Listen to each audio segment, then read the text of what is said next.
नमस्कार दोस्तों। आज हम एक खास किताब के बारे में बात करेंगे जो हमें भावनाओं की गहराई में जाने का अवसर प्रदान करती है। प्रेमी से अपने मन की बात न कह पाने की व्यथा हो या फिर जिंदगी के संघर्ष में उलझा हुआ मनुष्य, मन को बेचैन करने वाली कोई याद हो या एक फिक्र, हर मनोस्थिति को कवयित्री सुधा सिकरावर ने अपनी कविताओं द्वारा अद्भुत पिरोया है। इसके अलावा परिचिता शब्द खुद में ज्ञान और परिचय की भावना को दर्शाता है। परिचिता काव्य संग्रह प्रत्येक पाठक के हृदय को द्रवित करती है।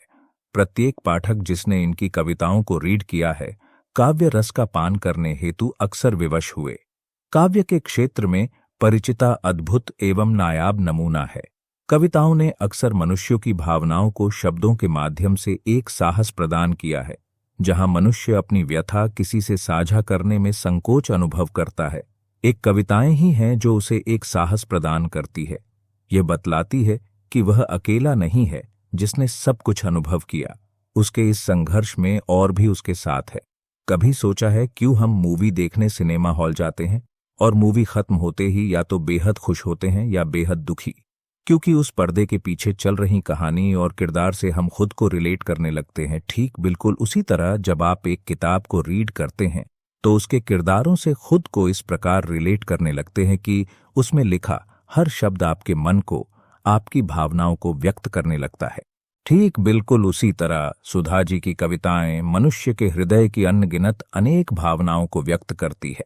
उनकी पहली कविता परिचिता उसी अनकहे प्रेम की व्यथा को व्यक्त करती है, जहां दोनों एक दूसरे से प्रेम तो करते हैं पर साझा नहीं करते, या यूं कहो किसी के दिल को ठेस न पहुंच जाए, इसी डर से अपने दिल की बात को मन में ही रखते हैं। अक्सर एक दूसरे के संग घंटों नदी किनारे बैठे रहते हैं, फिर कौन सी मर्यादा में बंधे ये दो प्रेमी अपने मन की बात साझा नहीं कर पाते। इसे खूबसूरती से लेखिका अपनी कविता में लिखती है। चंद लाइनें इसी कविता से, वह उसके लिए कुछ अलग सी थी, अनजानी थी फिर भी वह परिचित सी थी। जब वे मिलते हैं उसी जगह कई सालों बाद, तो मन में एक डर भी होता है कि क्या आज भी सब वैसा ही होगा दोनों के दरमियां, या बदल चुका होगा सब कुछ।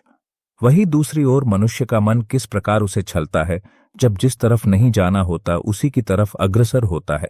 इसको लेखिका अपनी कविता में साझा करती है। वे लिखती है, यह मन बहुत छलता है, जब देखो तब पिघलता है। इसके जैसा नाच नचाए कोई नहीं, इसके जैसा राग गाए कोई नहीं। ये कविता मन के विचारों और भावनाओं को बयान करती है। इसमें कहा गया है कि कभी कभी मन बहुत छलता है, यानी कि मन में विभिन्न भावनाओं का खेल होता है और ये भावनाएं समय के साथ पिघल जाती हैं। इनकी कविता में मनुष्य जीवन के संघर्षों को उकेरा है। अनुभव की देहरी पर मैंने कुछ तो पाया है, तुम बता सकोगे तुमने क्या गवाया है।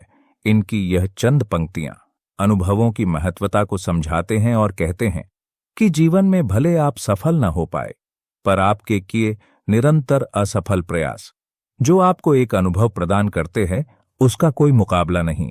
आप जीवन में उन असफल प्रयासों से ली गई सीख को कभी नहीं भूलोगे, और जो आप उन अनुभवों से आगे बनोगे वह बेहद ही अमूल्य होगा।